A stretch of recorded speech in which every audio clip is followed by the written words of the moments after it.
How to remove Instagram account from another phone.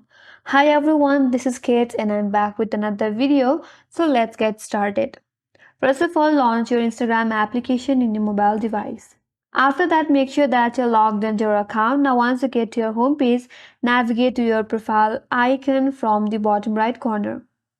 That's going to take you to your profile page. From here again, tap on the three-line icon from the top right corner, and from this menu, tap on this first section that says Account Center.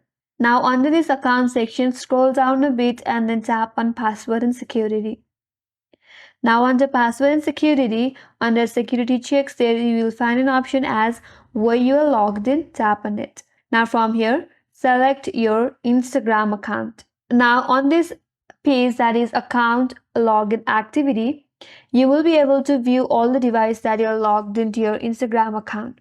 Now to log out, tap on select device to log out, and from here choose the device where you want to log out your account from.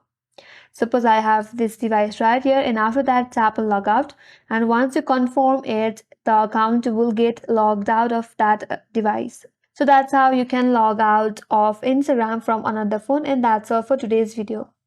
Hope this video was helpful, and if you are new to our channel, make sure to subscribe, like, comment and hit the notification bell icon. Thanks for watching and I will see you on next video.